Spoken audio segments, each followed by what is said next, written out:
In this video, we reveal 8 shocking cases where female teachers were accused or convicted of murdering their own husbands.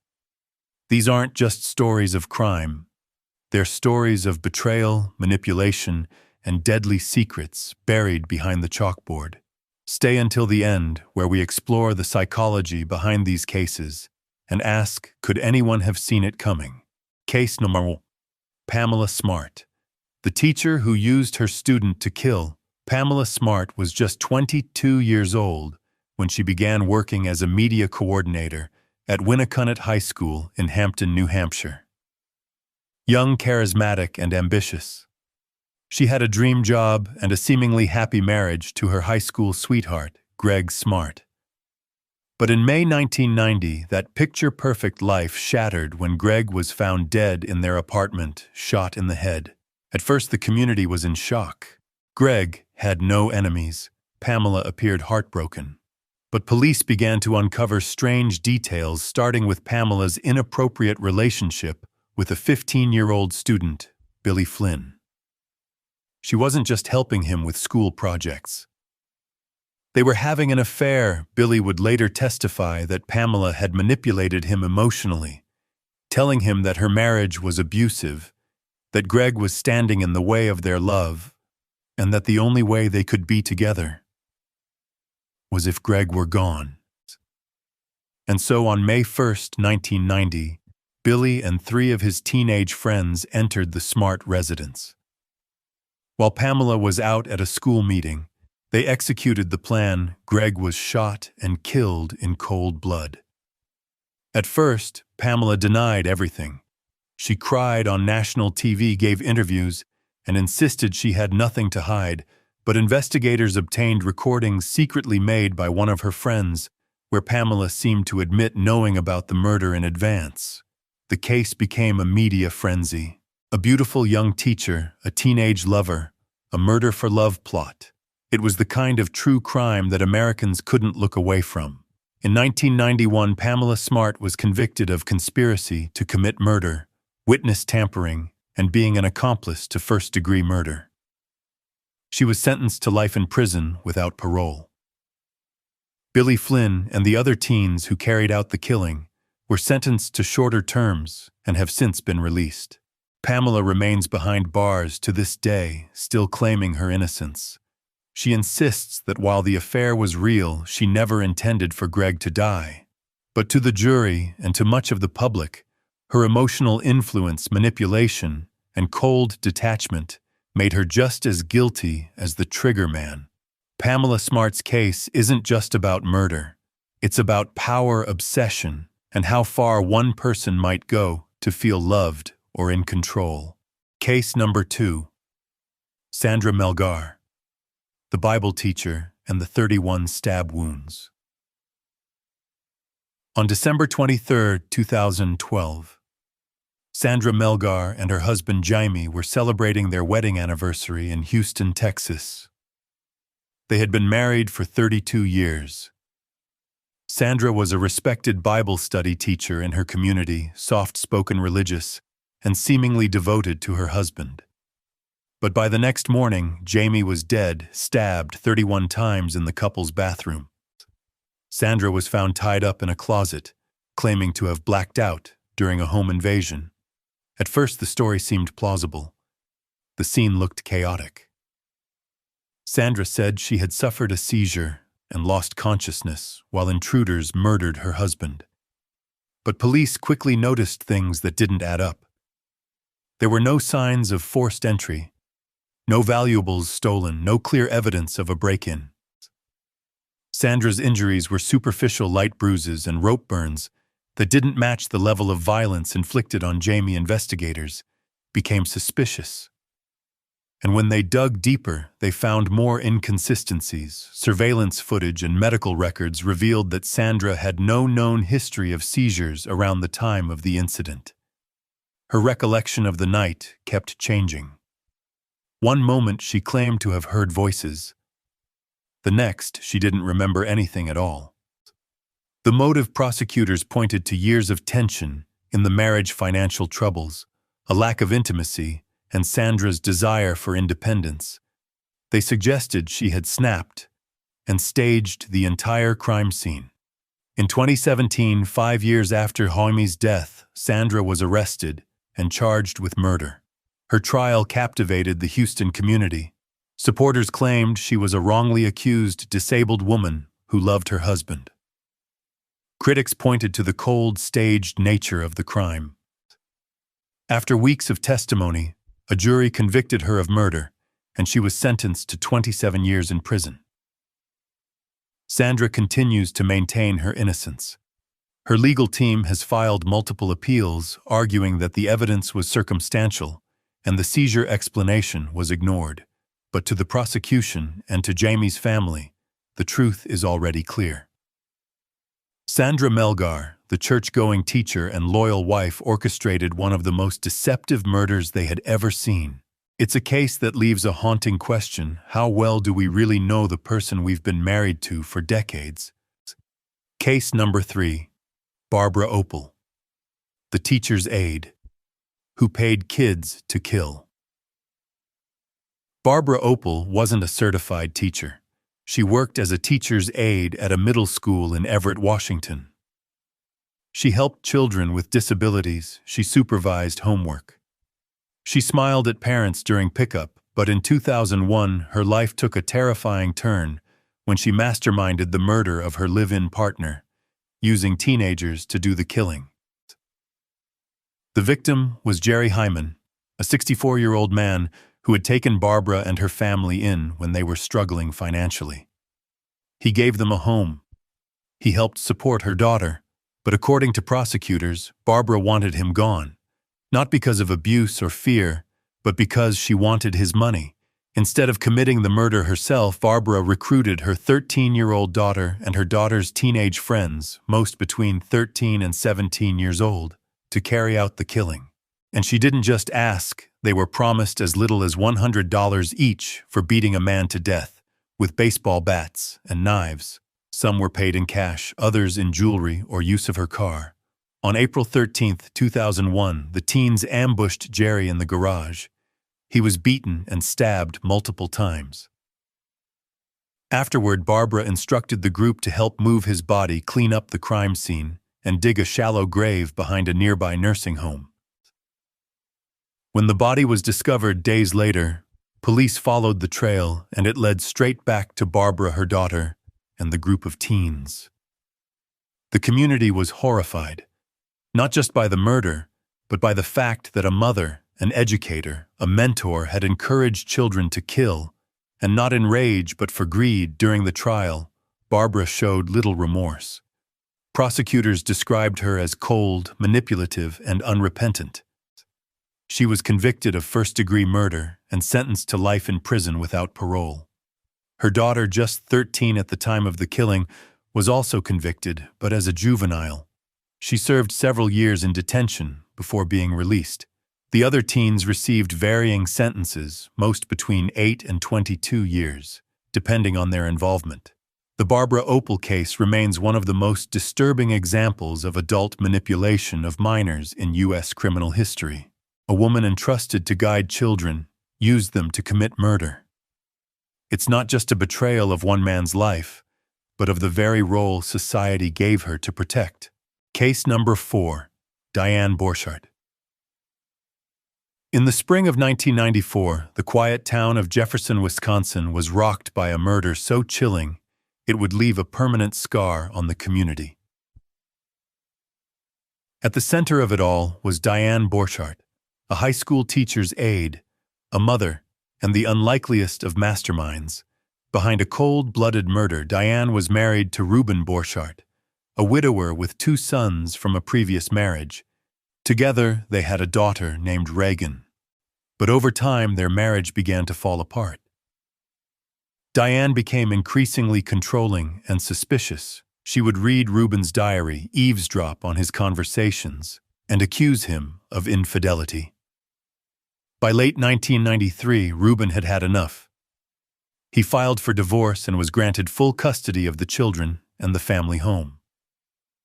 Diane was ordered by the court to vacate the house by April 15, 1994. Furious and desperate, she began plotting the unthinkable, her husband's murder. Rather than act alone, Diane turned to some of the most vulnerable people she had access to, her students. She approached 3 teenage boys from Jefferson High School, 17-year-old Douglas Vest, 10-year-old Joshua Yankee, and 15-year-old Michael Maldonado. Diane offered them money, jewelry, and even a car in exchange for killing her husband. Over the following weeks, Diane manipulated and groomed the boys, reinforcing the plan and setting a date. That date was April 3rd, 1994, Easter Sunday. The night before, Diane staged a fake domestic violence incident, calling the police to report an assault, hoping it would serve as an alibi. Early the next morning, while Ruben was getting ready to attend Easter church services, the teens made their move. Vest and Maldonado entered the Borchardt home through the basement, while Yanka stood watch upstairs, making sure Ruben's son didn't wake up. As Ruben stood at the foot of the stairs, Michael Maldonado pulled the trigger twice. One shot hit Ruben in the back, the second in the head. Ruben died instantly. At first, police suspected a robbery gone wrong, but as the investigation unfolded, inconsistencies in the boys' stories began to surface. Friends and classmates started to talk. Rumors spread about Diane's involvement, and soon the web of lies unraveled. By September 1994, nearly 6 months after the murder, all 3 teens had been arrested. Their confessions painted a horrifying picture. This was no random act of violence. It was a calculated assassination, planned and ordered by Diane Borchardt herself. She was arrested at the school where she continued to work, her students and colleagues stunned. The trial in 1995 was gripping. Diane showed no remorse. The jury found her guilty of first-degree intentional homicide. She was sentenced to life in prison with no possibility of parole for 45 years. Douglas Vest and Joshua Yankee also received lengthy prison sentences. Michael Maldonado, being only 15 at the time, was tried as a juvenile and sentenced accordingly. The case shocked the nation. A teacher, someone trusted to guide and protect young minds, had manipulated her students into committing murder. The Diane Borchardt case has since been featured in numerous true crime documentaries and TV shows, including Deadly Women Snapped and A Stranger in My Home. It stands as a haunting reminder of what happens when obsession turns deadly, when a trusted figure uses her influence not to educate, but to destroy. From respected educator to convicted killer. Diane Borchardt's descent into darkness is one of the most disturbing chapters in the annals of American true crime. Case number 5. Molly Martens, a deadly marriage abroad. In 2011, Molly Martens seemed to have it all. A well-educated woman from Knoxville, Tennessee, she had worked as an English teacher and a nanny. That year, she married Jason Corbett, a widowed father of 2 from Ireland, and moved overseas to start a new life with him and his children. But just 4 years later, on August 2nd, 2015, Jason was found bludgeoned to death in his North Carolina home. The suspects. His wife Molly and her father retired. FBI agent Thomas Martens. The scene was brutal. Jason had suffered at least 10 blows to the head with a metal baseball bat and a concrete paving brick. Blood covered the bedroom. Molly and her father claimed it was self-defense, that Jason had attacked Molly during an argument, and her father stepped in to protect her. But police found no signs of defensive wounds on either Molly or her father. Instead, they uncovered a long history of tension and control in the marriage. Jason's family claimed that Molly had grown increasingly unstable, jealous, possessive, and angry over Jason's refusal to let her legally adopt his children. Jason had confided in friends and family that he wanted to move back to Ireland and leave Molly behind. The prosecution painted a chilling picture. Molly and her father planned the murder the night before. They waited until Jason was asleep, and then carried out the attack together. In 2017, both Molly and Thomas Martens were convicted of second-degree murder and sentenced to 20 to 25 years in prison. But the story didn't end there. In 2020, their convictions were overturned on appeal, citing jury issues. A retrial was scheduled, and in 2023, rather than face a second trial, both Molly and her father accepted plea deals for voluntary manslaughter. They received reduced sentences and will likely be released in a few years. The public was divided. Some saw Molly as a woman protecting herself from a violent husband. Others saw her as a calculating manipulator who used her father and the justice system to escape full responsibility. Jason's children, now grown, remain in Ireland, estranged from the woman who once tried to become their mother. The Molly Martens case raises a painful, unresolved question. Was this self-defense or a premeditated execution? And can love turn so toxic that it drives a family to kill? Case number 6. Sheila Davalloo. A killer in love and obsession. Sheila Davalloo was intelligent, educated, and respected. She worked as a researcher in the pharmaceutical industry and once taught science-related courses in New York. But beneath her calm and methodical exterior was a woman driven by obsession, jealousy, and a shocking willingness to kill. In 2002, Sheila was married, but also entangled in a secret relationship with a coworker named Nelson Sessler. The problem: Nelson was engaged to another woman, Annalisa Raimundo. Sheila couldn't stand being the other woman. She wanted Nelson all to herself, so she made a plan to eliminate her romantic rival. On November 8, 2002, Sheila waited outside Annalisa's upscale apartment in Stamford, Connecticut. When Annalisa answered the door, Sheila attacked her with a knife, stabbing her multiple times before fleeing the scene. Annalisa died shortly after. The killer left almost no evidence and the case went cold. No one suspected Sheila, but in a bizarre twist, nearly a year later in 2003, Sheila's carefully maintained facade unraveled when she tried to murder her own husband in a game. She told her husband she wanted to play a trust exercise, handcuff him, blindfold him, and ask personal questions. When he couldn't answer one, she stabbed him in the chest. He survived. And when police investigated, they found inconsistencies in her story. Then came the breakthrough: a fingerprint at the Annalisa Raimundo crime scene matched Sheila's. She was arrested and charged with attempted murder in the stabbing of her husband, and later charged with murder in Annalisa's death. In court, Sheila represented herself calm, composed, and chilling, but the evidence was overwhelming. In 2004, she was convicted of the attempted murder of her husband. Then in 2012, she was convicted of murdering Annalisa Raimundo. She received life in prison without the possibility of parole. Prosecutors argued that Sheila was a narcissist, a woman who eliminated obstacles in her path, even if it meant killing. To this day, Sheila has never shown remorse. And some investigators still wonder, was she responsible for other crimes? Sheila Davalloo's case is a dark reminder that love, when twisted by obsession and entitlement, can become the deadliest motive of all. Case number 7. Celeste Beard, the millionaire's wife with a killer plan. Celeste Beard seemed to have found her fairy tale ending. She had risen from a troubled past to marry Stephen Beard, a wealthy retired TV executive in Austin, Texas. The couple lived in a mansion. Celeste, once a waitress, now lived a life of luxury. But behind the glamorous lifestyle was a storm brewing.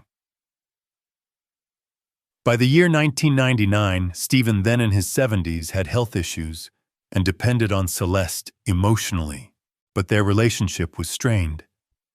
Celeste reportedly felt trapped. She resented being controlled and she wanted out. But not through divorce, because divorce meant no money. Instead, investigators say Celeste came up with a plan: She would convince her close friend and lover Tracy Tarleton to kill Stephen for her. Tracy was vulnerable, emotionally unstable, and deeply in love with Celeste. Celeste allegedly manipulated her by claiming Stephen was abusive and dangerous.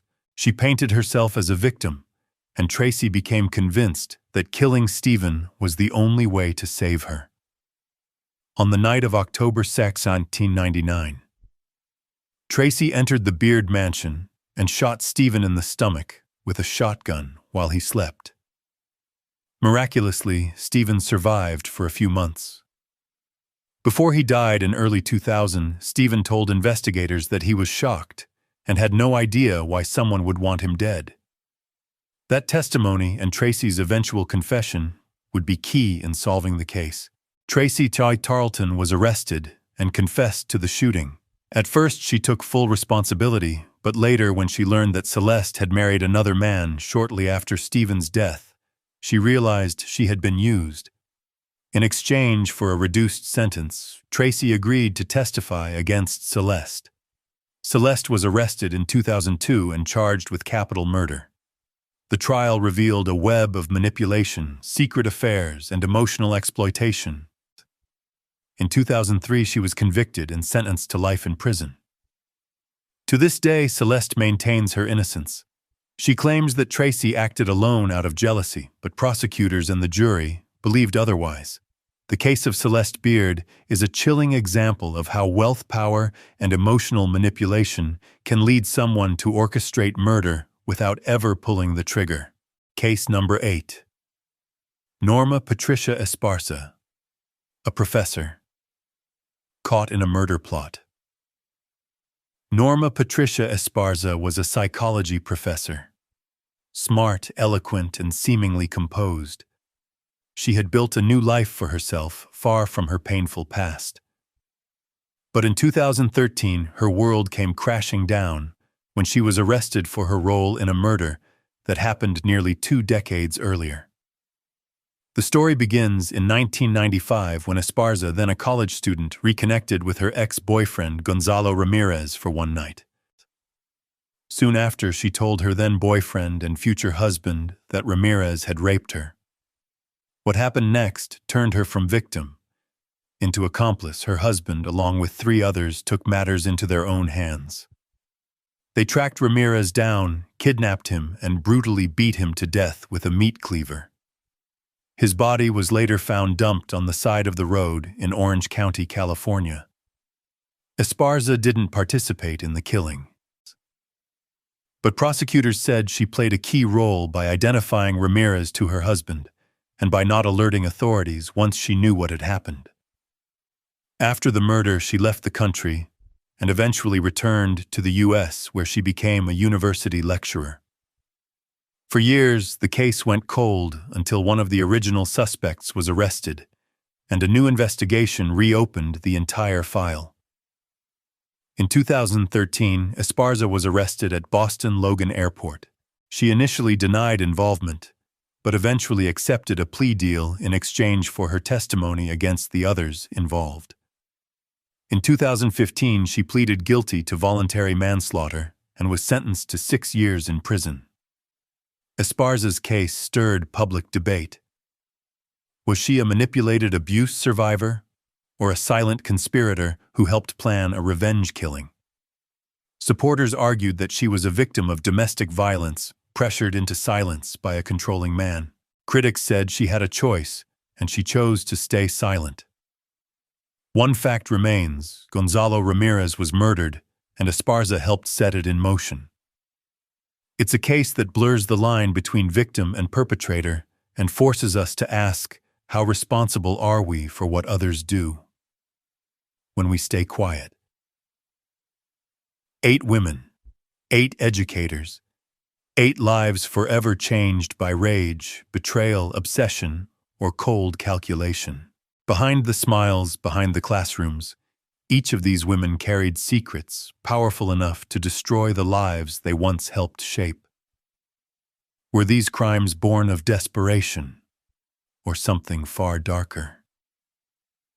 Let us know in the comments. Which case shocked you the most, and do you think any of them deserved a second chance? If you're drawn to stories that peel back the masks of ordinary life, don't forget to subscribe. Because sometimes, the people we trust the most are the ones we should fear the most.